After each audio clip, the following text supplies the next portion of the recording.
Hello good morning students, Rajiv Gurukul में आप लोग का फिर से स्वागत है। स्टूडेंट्स आज आप लोग को बताएंगे 8085 में आपका फ्लैग रजिस्टर। तो आप देखो स्टूडेंट, यहाँ पर समझने का कोशिश करो। ये बहुत ही इंपॉर्टेंट टॉपिक है आपका एग्जाम पॉइंट ऑफ व्यू से और कंपटीशन पॉइंट ऑफ व्यू से भी आपका क्या है, इंपॉर्टेंट है। तो देखो स्टूडेंट, माइक्रो प्रोसेसर 8085 में आपका जो फ्लैग रजिस्टर होता है 8085 में वो आपका फ्लैग रजिस्टर 5 तरह का होता है। स्टूडेंट यदि आपसे पूछे कि फ्लैग रजिस्टर कितने बीट का होता है तो आपको बोलना है फ्लैग रजिस्टर जो होता है 8 बीट रजिस्टर होता है। तो फ्लैग रजिस्टर आपका कितने बीट का रजिस्टर होता है, तो आपका पहला आंसर होगा 8 बीट का रजिस्टर होता है। अब देखो स्टूडेंट, ये आपका 8 बीट में हम लोग 5 बीट का यूज करते हैं, तो 5 बीट जो होगा आपका क्या होगा स्टूडेंट, यूज होगा, और 3 बीट क्या होगा आपका अनयूज्ड होगा, मतलब उसका यूज नहीं करेंगे। अब देखो student, flag register micro processor 8085 में उसको एग्जांपल से समझाते हैं। ये आपका 8 बिट रजिस्टर है, तो हम 8 बिट को कैसे हम लोग लिखेंगे। तो ये आपका D0, D1, D2, D3, D4, D5, D6, D7। अब काउंटिंग करो स्टूडेंट, 1 2 3 4 5 6 7 8, मतलब फ्लैग रजिस्टर कितने बीट के होते हैं, 8 बीट के होते हैं। अब देखो 5 को बीट कौन कौन बीट को यूज करेंगे और कौन कौन बीट को यूज नहीं करेंगे। देखो D0 को यूज करेंगे स्टूडेंट, D2 को यूज करेंगे, D4 को यूज करेंगे, D6 को यूज करेंगे और D7 को यूज करेंगे। लिखने का जो तरीका होगा, यहां से शुरू करेंगे, एक का यूज करेंगे, दूसरे को छोड़ेंगे, फिर एक का यूज करेंगे, दूसरे को छोड़ेंगे, एक का यूज करेंगे, दूसरे को छोड़ेंगे, लास्ट में दोनों का यूज करेंगे। अब देखो स्टूडेंट, इसका नेमिंग को समझते हैं कि इसका नेमिंग क्या है। 5 तरह का जो फ्लैग होता है फ्लैग रजिस्टर 8085 में, उसका नाम क्या है। सी का मतलब होता है student carry flag. Carry flag का जो पोजीशन होता है, D0 पोजीशन में आपका कैरी फ्लैग होगा, D2 पोजीशन में आपका प्रायोरिटी फ्लैग होगा, D4 पोजीशन में ऑक्सिलरी कैरी फ्लैग होगा स्टूडेंट, D6 में आपका जीरो फ्लैग होगा स्टूडेंट, D7 में आपका साइन फ्लैग होगा। तो आपसे पूछेगा कि 8085 माइक्रो प्रोसेसर में फ्लैग रजिस्टर कितने तरह के होते हैं। आपको बोलना है फ्लैग रजिस्टर 5 तरह के होते हैं। एक होता है साइन फ्लैग, एक होता है आपका जीरो फ्लैग, एक होता है आपका ऑक्सिलरी कैरी फ्लैग, एक होता है प्रायोरिटी फ्लैग और एक होता है कैरी फ्लैग। ये पांचों फ्लैग के नाम जानना जरूरी है। उसके बाद कंडीशन समझेंगे कि कब क्या कंडीशन होगा। अब देखो स्टूडेंट, फ्लैग रजिस्टर जो होता है वो 5 तरह का होता है, तो ये चीज हम लोग बता दिए। अब देखो साइन फ्लैग कब सेट होगा। सेट का मतलब 1 और रीसेट का मतलब 0। साइन फ्लैग को सेट करने के लिए क्या कंडीशन होना चाहिए, जीरो फ्लैग को सेट होने के लिए क्या कंडीशन होना चाहिए, ऑक्सिलरी कैरी फ्लैग को सेट होने के लिए क्या कंडीशन होना चाहिए, प्रायोरिटी फ्लैग को सेट होने के लिए क्या कंडीशन होना चाहिए। सेट का मतलब 1, मतलब P का वैल्यू 1 होगा, इसका मतलब यही है। कैरी फ्लैग सेट मतलब कैरी फ्लैग कब 1 होगा, कब आपका 0 होगा। ये कंडीशन हम कैसे समझेंगे, एग्जांपल से अभी बताएंगे, आपको समझ में आएगा। अब देखो स्टूडेंट, ये आपका क्या है, 8 बिट का फ्लैग रजिस्टर होता है। ये आपका है लिस्ट सिग्निफिकेंट बिट। इसको क्या बोलेंगे स्टूडेंट, LSB बोलेंगे, लिस्ट सिग्निफिकेंट बिट बोलेंगे। इसको हम लोग बोलेंगे LSB, लिस्ट सिग्निफिकेंट बिट। और इसको क्या बोलेंगे स्टूडेंट, MSB, मतलब मोस्ट सिग्निफिकेंट बिट। अब देखो स्टूडेंट, साइन फ्लैग के बारे में समझते हैं। यदि आपका मोस्ट सिग्निफिकेंट बिट के पोजीशन में 1 रहे तो आपका साइन फ्लैग जो होगा वह सेट होगा, मतलब S का वैल्यू 1 होगा। और यदि आपका मोस्ट सिग्निफिकेंट बिट के पोजीशन में यदि 0 रहे तो साइन फ्लैग क्या होगा, रीसेट होगा, S का वैल्यू 0 होगा। और यदि आपका साइन फ्लैग के पोजीशन में यदि 1 रहे तो इसका रिजल्ट वैल्यू जो होगा वह नेगेटिव वैल्यू होगा। वो साइन फ्लैग के पोजीशन पर यदि 0 रहे तो ये जो रिजल्ट वैल्यू होगा वो आपका पॉजिटिव होगा। वही कंडीशन हम यहाँ पर लिखे हैं स्टूडेंट। सेट मतलब D7 बीट MSB बीट यदि 1 हो, यदि MSB बीट 1 रहे तो आपका रिजल्ट जो होगा डाटा का वो नेगेटिव वैल्यू शो करेगा। और यदि आपका MSB बीट 0 रहे स्टूडेंट, S इक्वल टू क्या होगा, 0 होगा, सेट नहीं होगा, रीसेट होगा, वो रिजल्ट आपका क्या हो जाएगा, पॉजिटिव वैल्यू हो जाएगा। तो आपको समझ लेना स्टूडेंट, सीधी भाषा में यदि इस पोजीशन पर 1 रहे तो आपका साइन फ्लैग जो होगा वो S इक्वल टू 1 होगा, सेट होगा। और यदि 0 रहेगा तो S इक्वल टू 0 होगा। और यदि आपका 1 रहेगा तो वैल्यू जो होगा निगेटिव होगा, यदि 0 रहेगा तो रिजल्ट वैल्यू जो होगा पॉजिटिव होगा। ये आपको समझना है। अब देखो स्टूडेंट, ये आपका क्या है, जीरो फ्लैग है। तो जीरो फ्लैग को कैसे समझेंगे स्टूडेंट? जीरो फ्लैग को समझने का कोशिश करो, जैसे यहाँ पर D7 से लेके D0 बिट तक है। यदि सभी बिट का पोजीशन में जीरो वैल्यू रहे अवेलेबल, तो आपका जीरो फ्लैग क्या होगा, 1 होगा।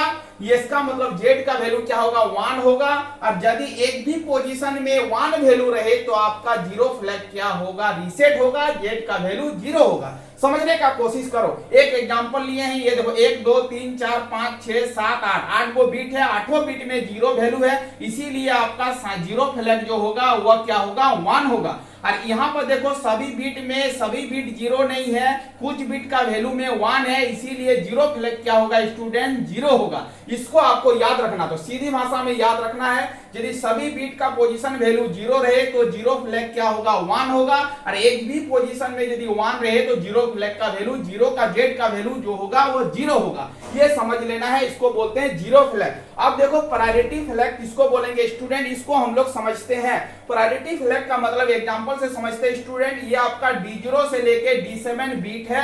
अब देखो यहाँ पर 1 भी है और 0 भी है, आपको 1 को काउंटिंग करना है। ये को देखो 1 2 3 4 5, यहाँ पर 1 जो है कैसा है, ऑड है। 5 मतलब क्या, ऑड है। यदि ऑड रहेगा तो प्रायोरिटी फ्लैग जो होगा वो रीसेट होगा, पी का वैल्यू क्या होगा, 0 होगा। अब देखो यहाँ पर समझो स्टूडेंट, ये आपका पोजीशन है बीट का 1 2 3 4, इसमें कितने 1 है, तो आपका 1 जो है इवन नंबर है, 4 है।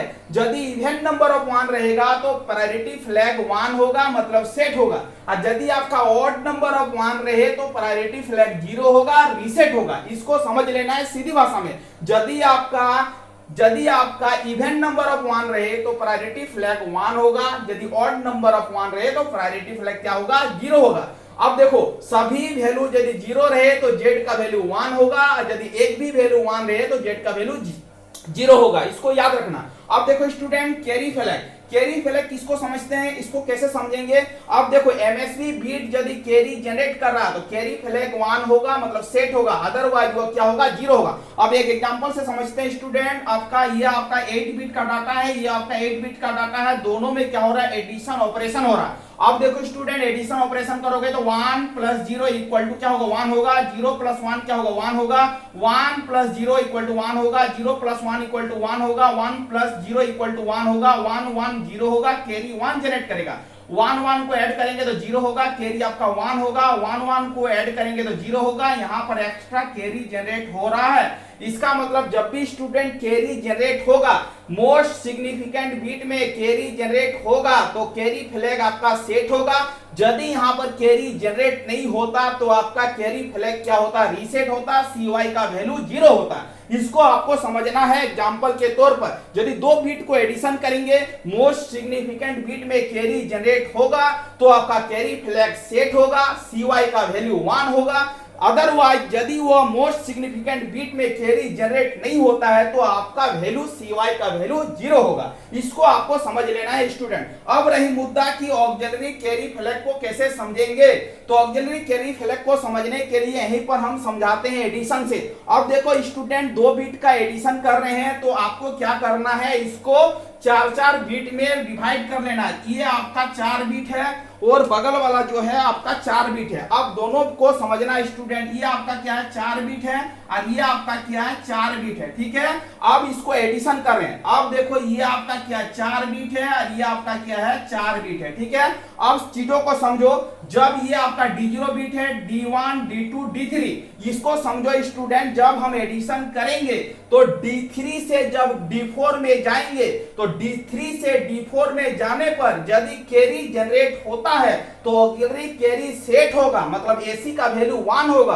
और ये यदि कंडीशन नहीं हो पा रहा तो ऑक्सिलरी कैरी क्या होगा, 0 होगा। अब इस एग्जांपल से समझते हैं स्टूडेंट।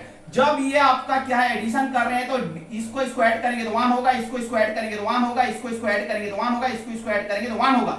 बट देखो D3 बीट बीट ये है और ये आपका D4 है, तो यहाँ पर आपका कैरी जनरेट नहीं हो रहा है। D3 से जब D4 जा रहे हैं तो कैरी का जनरेशन नहीं हो रहा, इसका मतलब ऑक्सिलरी कैरी क्या होगा स्टूडेंट, रीसेट होगा, AC का वैल्यू 0 होगा। और यदि यहाँ पर D3 से D4 में जाते और D3 बीट में कैरी जनरेट हो जाता तो ऑक्सिलरी कैरी का वैल्यू क्या हो जाता, 1 हो जाता है। तो इसको समझना स्टूडेंट कि ऑक्सिलरी कैरी कब 1 होगा और ऑक्सिलरी कैरी कब आपका 0 होगा। एक एग्जांपल से फिर से समझते हैं स्टूडेंट, यहाँ पर आपका क्लियर हो जाएगा। देखो 1 0 1 0 1 1 0 1 है, ठीक है, ये आपका 0 है, ये आपका 0 है, ये 1 1 है, उसके बाद आपका 0 है 1 है, वो 0 है 1 है, ठीक है। अब इसको समझने का कोशिश करते हैं हम लोग। अब देखो स्टूडेंट ये आपका क्या है, बीट है।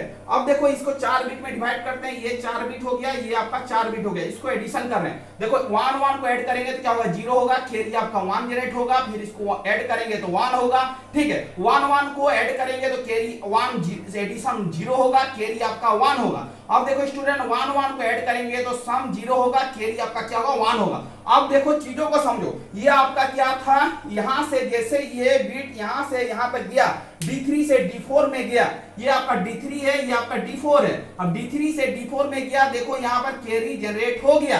कैरी जब जनरेट हो जाएगा, जब हम लोग लोअर बीट निबल से D3 से D4 की ओर जाएंगे, यदि आपका कैरी जनरेट हो जाएगा तो ऑक्सिलरी कैरी क्या हो जाएगा, 1 हो जाएगा। यहाँ पर कैरी जनरेट हो गया, इसका मतलब ऑक्सिलरी कैरी क्या होगा, 1 होगा। इसको चुपचाप ऐड कर लेंगे, 1 1 का क्या हो जाएगा स्टूडेंट, 0 हो जाएगा।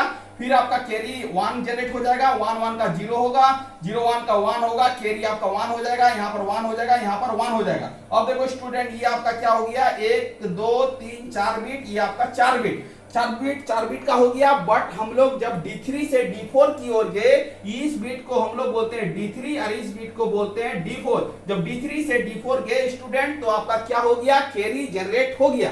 जब कैरी जनरेट हो गया, इसका मतलब ऑक्सिलरी कैरी क्या होगा, सेट होगा, ऑक्सिलरी कैरी का वैल्यू क्या होगा, 1 होगा। तो इससे हम लोग क्या करेंगे, कोई एग्जांपल दे देगा, आपसे पूछेगा कि साइन फ्लैग सेट होगा कि रीसेट होगा, जीरो फ्लैग सेट होगा कि रीसेट होगा, प्रायोरिटी फ्लैग सेट होगा कि रीसेट होगा, कैरी फ्लैग आपका सेट होगा कि रीसेट होगा, ऑक्सिलरी कैरी सेट होगा कि रीसेट होगा। ये कंडीशन को ध्यान में रखते हुए हम लोग क्या करेंगे स्टूडेंट, प्रॉब्लम को सॉल्विंग करेंगे। तो फिर से समझते हैं, 8085 माइक्रो प्रोसेसर में फ्लैग रजिस्टर कितने बिट का होता है, तो ध्यान देना है 8 बिट का होता है। इसमें हम लोग 5 बिट का यूज कर रहे हैं। देखो कौन कौन बीट का यूज करें, इसका कर रहे हैं, इसका कर रहे हैं, इसका कर रहे हैं, इसका कर रहे हैं, इसका कर रहे हैं, और जो क्रॉस है उसका यूज नहीं कर रहे हैं। मतलब 5 गो बीट का यूज कर रहे हैं, 3 गो बीट का यूज नहीं कर रहे हैं। 5 बीट में से नाम क्या क्या है, एक होता है ये आपका कैरी फ्लैग, ये होता है प्रायोरिटी फ्लैग, ये होता है ऑक्सिलरी कैरी फ्लैग, ये होता है जीरो फ्लैग, ये होता है साइन फ्लैग। तो सबके बारे में हम बता दिए। यदि एमएसबी बीट 1 रहेगा तो साइन बीट क्या होगा, सेट होगा, एस का वैल्यू 1 होगा। यदि एमएसबी बीट 0 रहेगा तो साइन बीट क्या होगा, रीसेट होगा, एस का वैल्यू 0 होगा। यदि एस का वैल्यू 0 होगा तो जो नंबर है उसका रिजल्ट जो शो करेगा वो पॉजिटिव शो करेगा, और यदि 1 रहेगा तो नेगेटिव शो करेगा। जीरो फ्लैग का मतलब स्टूडेंट यदि सभी बीट पोजीशन में 0 रहे तो आपका जीरो फ्लैग सेट होगा, जेड का वैल्यू 1 होगा। यदि एक भी पोजीशन में 1 रहे तो जीरो फ्लैग रीसेट होगा, जेड का वैल्यू 0 होगा। ऑक्सिलरी कैरी का मतलब स्टूडेंट D3 बीट से जब एडिशन करेंगे तो D3 बीट से D4 बीट में जाएंगे, यदि कैरी जनरेट होगा तो ऑक्सिलरी कैरी सेट होगा, और यदि नहीं कैरी जनरेट होगा तो ऑक्सिलरी कैरी क्या होगा, रीसेट होगा, एसी का वैल्यू 0 होगा। प्रायोरिटी फ्लैग का मतलब स्टूडेंट यदि इवन नंबर ऑफ 1 रहे तो प्रायोरिटी फ्लैग सेट होगा, पी का वैल्यू 1 होगा। यदि ऑड नंबर ऑफ 1 रहे तो प्रायोरिटी फ्लैग क्या होगा, रीसेट होगा। अब कैरी फ्लैग का मतलब स्टूडेंट जब हम लोग कोई भी ऑपरेशन करेंगे, एडिशन करेंगे, तो एमएसबी बीट में यदि कैरी जनरेट करे तो कैरी फ्लैग आपका सेट होगा। यदि एमएसबी बीट में कैरी जनरेट ना हो तो कैरी फ्लैग क्या होगा, रीसेट होगा। यही आपका कॉन्सेप्ट है स्टूडेंट। ये आपका 8085 माइक्रो प्रोसेसर का फ्लैग रजिस्टर के बारे में बता चुके हैं। आपका एग्जाम पॉइंट ऑफ व्यू से बहुत ही इंपॉर्टेंट है, कंपटीशन पॉइंट ऑफ व्यू से भी बहुत ज्यादा इंपॉर्टेंट है। तो आपको यहां से लेके यहां तक नोट्स बनाना है और 2-4 बार रिवीजन करना है तो ये टॉपिक आपका कंप्लीट हो जाएगा। Thank you student. वीडियो को अपने एंड करते हैं। यदि आप चैनल में नए आए तो चैनल को क्या करना है स्टूडेंट, सब्सक्राइब कर लेना है। वंदे मातरम।